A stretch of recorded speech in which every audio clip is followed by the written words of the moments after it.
तो जैसा कि लास्ट एपिसोड में हम लोगों ने देखा था कि शी चुनियो जो कि टॉप डिसाइपल थी वो जाओ युन को मारने के लिए अपनी आइस स्वॉर्ड फॉर्मेशन का इस्तेमाल करती है, मगर जाओ युन उस पर एक बहुत ही पावरफुल 9 टर्न डिवाइन फिस्ट से अटैक करता है और वो लड़की उस अटैक को रोकने की पूरी कोशिश करती है, मगर जाओ युन उसे बहुत ही जोर से पुश करते हुए जमीन पे दे मारता है, जिससे वो इस राउंड को भी आसानी से जीत जाता है और सिस्टम एक्टिवेट होता है और जाओ युन से कहता है कि कांग्रेचुलेशन, तुमने क्यानलोंग लिस्ट में अपना नाम बिल्कुल टॉप पे सेट कर दिया है। इस तरह तुम्हारे कुछ हिडन मिशंस कंप्लीट हो गए हैं और तुम्हें 10 पॉइंट रिवार्ड्स के तौर पर दिए गए हैं। ये सुनकर वो बहुत ज्यादा खुश होता है और कहता है मुझे पता नहीं था कि जाने अनजाने में मुझे कुछ और रिवार्ड्स मिल जाएंगे। और बाहर खड़े हुए लोग भी ये सारी अनाउंसमेंट सुनते हैं। उन्हें बताया जाता है कि ग्रैंड एल्डर का डिसाइपल जाओ युन क्यानलोंग लिस्ट के फर्स्ट पोजीशन पर आ चुका है। ये सुनकर वो सब लोग बहुत ज्यादा खुश होते हैं और कहते हैं कि फाइनली जाओ युन ये मैच जीत गया। और कुछ लोग बिल्कुल हैरान होते हैं कि आखिर ये कैसे हो गया, शाओ चुनियो ये मैच कैसे हार गई। इसका मतलब है कि अब ये जाओ युन को फॉलो करेगी, क्योंकि इसने वादा किया था कि अगर ये हार गई तो फिर ये उसे फॉलो करेगी। इसे अब अपना वादा पूरा करना ही होगा कि उस होली लैंड के सेंट वॉरियर्स ने इसे बहुत ज्यादा फेवर्स दी है, मगर अब ये उन्हें छोड़कर जाओ युन को फॉलो करेगी। एक बंदा कहता है कि अगर जाओ युन होली सन से मिलता है तो क्या वो उसके आगे सर झुकाएगा, और पता नहीं सिस्टर चुनियो वो अपना प्रॉमिस पूरा करेगी भी या नहीं। और फिर उन लोगों को दोबारा से एक अनाउंसमेंट सुनाई देती है जिसमें सिस्टम कहता है कि कांग्रेचुलेशन, जाओ युन बॉडी रिफाइनिंग के टॉप 100 डिसाइपल्स में से एक बन गया है, जो कि हिस्ट्री के सबसे फेमस डिसाइपल्स है और अब वो प्रमोट होकर टॉप 100 स्ट्रॉन्गेस्ट डिसाइपल्स में से एक बन गया है, जिन्होंने हिस्ट्री में की रिफाइनिंग लेवल में ही सबसे बड़े बड़े रिकॉर्ड्स कायम किए हैं। और 100 पोजीशन हासिल करने पर सिस्टम उसे 14 अलग अलग रिवॉर्ड्स देता है, मगर जाओ युन कहता है कि अब मैं चैलेंज करूंगा टॉप 50 डिसाइपल्स को। और हमें दिखाया जाता है फिर वहाँ पर हिस्ट्री के टॉप 50 डिसाइपल्स में से सबसे स्ट्रॉन्गेस्ट डिसाइपल वहाँ पर आता है और आते साथ ही जाओ युन से कहता है कि उम्मीद है कि तुमसे कुछ सीखने को मिलेगा। तो जाओ युन कहता है कि लगता है कि इस वॉरियर में जरूर कोई खास बात होगी। ये कहने के बाद वो लड़ने के लिए पूरी तरह से तैयार हो जाता है और बाहर खड़े हुए लोग ये देखकर हैरान होते हैं कि जाओ युन अभी भी कंपटीशन को आगे कंटिन्यू कर रहा है और वो हिस्ट्री के 100 टॉप डिसाइपल्स के साथ फाइट करना चाहता है। और वहाँ पे खड़ा हुआ मास्टर कहता है कि मैंने सोचा भी नहीं था कि ये लड़का इतना जल्दी इतने हाईएस्ट लेवल को अचीव कर लेगा। इस पर लिंगर भी बहुत ज्यादा खुश होती है और कहती है कि ब्रदर सच में तुम बहुत ही ज्यादा लाजवाब हो। उस पर शाओलिन भी बहुत ज्यादा खुश होती है कि फाइनली मेरा ब्रदर वो टॉप रैंकिंग में आने वाला है। वहाँ पे खड़े हुए कुछ लोग कहते हैं कि जाओ युन ने हिस्ट्री के 100 टॉप डिसाइपल्स की लिस्ट को चुन लिया है, जिसका मतलब है कि हर लेवल में एक से बढ़कर एक वॉरियर उसके सामने आने वाला है। मगर कुछ ही देर में उन लोगों को फिर से एक अनाउंसमेंट सुनाई देती है। उसमें बताया जाता है कि कांग्रेचुलेशन, सुप्रीम एल्डर का डिसाइपल जाओ युन टॉप 50 डिसाइपल की रैंक में आ चुका है, यानी कि उसने हिस्ट्री के 50 टॉप डिसाइपल्स को हरा दिया है। ये देखकर चुनियो भी हैरान हो जाती है और कहती है कि क्या मैं वाकई में देख रही हूँ ये सच है। ये बंदा इतनी तेजी के साथ सारे वॉरियर्स को हराता जा रहा है। इसने न सिर्फ क्यानलोंग लिस्ट में एक ही दिन के अंदर अपना नाम टॉप लिस्ट में डाल दिया, बल्कि हिस्ट्री के स्ट्रॉन्गेस्ट डिसाइपल्स में से भी इसने टॉप 50 डिसाइपल्स को हरा दिया है। ये लड़का तो ऐसे बहुत जल्द एक एंसेस्टर बन जाएगा। मगर फिर से उस टैबलेट से एक आवाज आती है और उन लोगों को बताया जाता है कि बहुत बहुत मुबारक हो, क्योंकि ग्रैंड एल्डर का डिसाइपल जाओ युन हिस्ट्री के सबसे स्ट्रॉन्गेस्ट डिसाइपल में से सबसे टॉप में आ चुका है। ये देखकर चुनियो हैरान हो जाती है कि इस लड़के ने हिस्ट्री के टॉप डिसाइपल्स को भी हरा दिया है कि उस होली लैंड में आज तक कोई भी बंदा ऐसा नहीं आया है कि जो एक ही दिन में इतनी ज्यादा रैंकिंग को अचीव कर सके। सच में इस लड़के को फॉलो तो करना बनता है, क्योंकि ये सबसे ज्यादा स्ट्रॉन्गेस्ट है। हमें दिखाया जाता है कि जाओ युन एक वॉरियर को गले से पकड़कर उसे पूरी तरह से एलिमिनेट करके फेंक देता है। सिस्टम कहता है कि जाओ युन लगता है कि शायद तुम अपनी लिमिट तक पहुंच चुके हो, मगर जाओ युन कहता है कि नहीं, मैं अभी भी लड़ सकता हूं और मेरी अभी लिमिट तो बहुत दूर है। और सिस्टम उसे बताता है कि कांग्रेचुलेशन, तुम क्योस होली लैंड की सेंट कल्टीवेशन में प्रमोट हो चुके हो और हिस्ट्री के टॉप 10 डिसाइपल्स में से भी एक बन गए हो, जो कि अर्थ रिफाइनिंग बॉडी को कल्टीवेट कर सकते हैं। और इतने ज्यादा कंपटीशन जीतने की वजह से उसे 80 पॉइंट स्कोर भी मिलता है और उसके स्किल्स भी 4 गुना ज्यादा इम्प्रूव हो जाते हैं। ये देखकर वो बहुत ज्यादा खुश होता है और कहता है कि मेरे पास अब कुल मिलाकर 12 रिवार्ड्स आ चुके हैं, मगर मैंने अगर 100 और डिसाइपल्स को हरा दिया तो लगता है कि शायद मैं इससे और भी बहुत सारे ट्रेजर्स को अनलॉक कर सकता हूँ। बाहर खड़ी हुई शाओलिन वो चिल्लाते हुए उसकी तारीफें कर रही होती है और कहती है कि ब्रदर कांग्रेचुलेशन, तुम अब एक लॉर्ड बनने वाले हो। मास्टर को जब तुम्हारे बारे में पता चलेगा तो वो खुशी से झूम उठेंगे और वहाँ खड़े जितने भी जूनियर्स होते हैं वो सारे के सारे फिर जाओ युन की काबिलियत पर उसकी तारीफें करना शुरू कर देते हैं, जो कि पहले उसकी बुराइयां कर रहे थे अब उसकी पावर देखकर वो भी मान जाते हैं कि ये लड़का वाकई में कमाल है। और दूसरी तरफ शुन्यो वो जानती थी कि जाओ युन टॉप डिसाइपल में आ चुका है तो इसका मतलब है वो अब इस टावर में रह सकता है। वो कहती है कि ब्रदर जाओ युन, मैंने वादा किया था कि अगर मैं हार जाऊंगी तो मैं तुम्हें फॉलो करूंगी, इसीलिए मैं तुम्हें फॉलो करने के लिए तैयार हूँ। क्या तुम मुझे अपना जूनियर एक्सेप्ट करना चाहते हो? ये सुनकर वहाँ खड़े सारे लोग सोच में पड़ जाते हैं और कहते हैं कि ये लड़की क्या कह रही है, ये जाओ युन को फॉलो करेगी।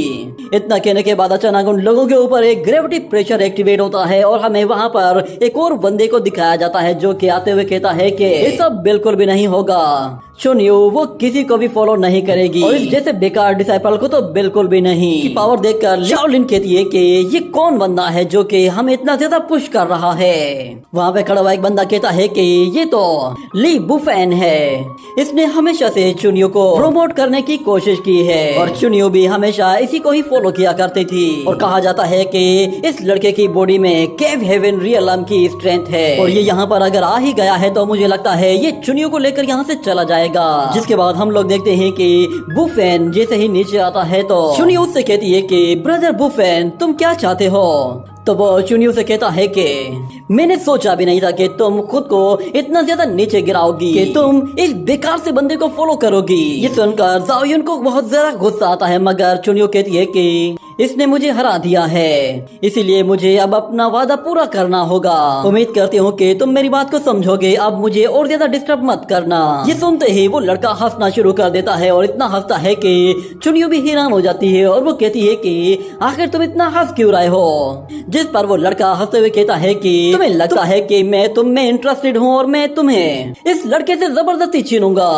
मेरी नजर में सिर्फ और सिर्फ एक ही चीज की अहमियत है और वो है मेरा सेंट पाथ। मुझे सिर्फ और सिर्फ अपने पाथ ऑफ सेंट बॉडी को अचीव करना है, इसके अलावा मुझे किसी और में कोई इंटरेस्ट नहीं, ना ही तुम में ना ही तुम्हारे जैसी और लड़कियों में। तुम लोग तो सिर्फ मेरा टाइम पास करने के लिए छोटे खिलौनों की तरह हो, मगर जो भी बंदा मुझसे मेरा ये खिलौना लेना चाहेगा उसे मैं नहीं छोड़ूंगा। ये बात चुनियो को बहुत ज्यादा बुरी लगती है और वो उससे कहती है कि तुम अपनी हद से ज्यादा बढ़ रहे हो। ये सुनते ही वहाँ पे खड़े हुए लोग कहते हैं कि अरे ये क्या, ये दोनों तो आपस में ही उलझने लगे हैं। ब्रदर बुफेन की स्ट्रेंथ केव हेवन रियलम की है, मुझे नहीं लगता कि जाओ युन वो कभी भी बुफेन के अगेंस्ट जाने की कोशिश करेगा। और इस तरफ शुनियो वो बहुत ज्यादा गुस्से में थी, वो कहती है कि बुफेन तुम्हारी हिम्मत कैसे हुई मेरी इंसल्ट करने की? तुमने मुझे अपना खिलौना कहा है, इसके लिए मैं तुम्हें कभी भी माफ नहीं करूंगी। ये सुनकर बुफेन कहता है कि अच्छा तुम मुझसे लड़ोगी, क्या तुम्हें मेरी दुश्मनी महंगी नहीं पड़ेगी? मगर दूसरी तरफ चुनियो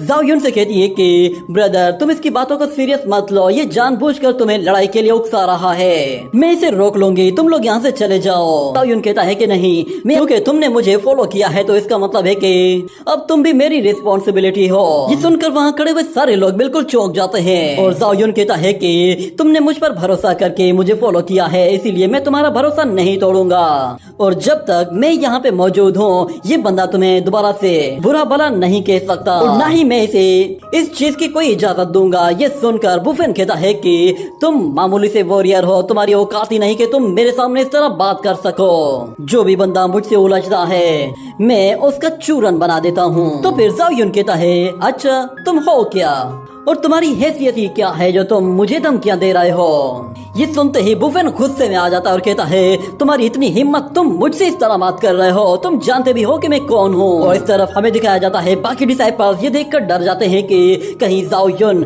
बुफेन को उकसा न दे और वो गुस्से में आ गया तो फिर वो जाओ युन की हड्डी पसली तोड़ देगा, क्योंकि वो भी एक होली सन ऑफ गॉड है। मगर फिर शाओलिन कहती है कि तुम्हारी हिम्मत कैसे हुई, तुम ब्रदर के साथ इस तरह बात कर नहीं सकते, अगर तुम एक होली सन हो तो ब्रदर जाओ युन भी एक सन ऑफ गॉड है। बुफेन कहता है लगता है तुम लोगों को सबक सिखाना ही पड़ेगा। ये कहने के बाद वो अटैक करने की तैयारी करता है तो दूसरी तरफ जाओयुन फौरन से गोल्डन बेल का इस्तेमाल करता है और वो अटैक जैसे ही उस बेल से टकराता है तो वो अटैक डिस्ट्रॉय हो जाता है और जाओयुन उस बेल को वापस गायब कर देता है। जिसके बाद शाओलिन कहती है कि क्या तुम पागल हो गए हो जो तुम हम सबको मारना चाहते हो? तो बुफेन कहता है कि मैं सन ऑफ गॉड हूँ, मैं अगर किसी को भी मारना चाहूँ तो मैं मार सकता हूँ और अगर तुम लोग मुझे मार सकते हो तो मार कर दिखाओ, मेरे पास केव हेवन रियलम की स्ट्रेंथ है। कहने के बाद वो अपनी 9 टर्न डिवाइन पावर को यूज करता है और जैसे ही हमला करता है तो दूसरी तरफ से एल्डर सामने आ जाता है और वो उस अटैक को वहीं पे ही रोक देता है और कहता है कि बस बहुत हो गया, इस लड़ाई को फौरन से खत्म करो।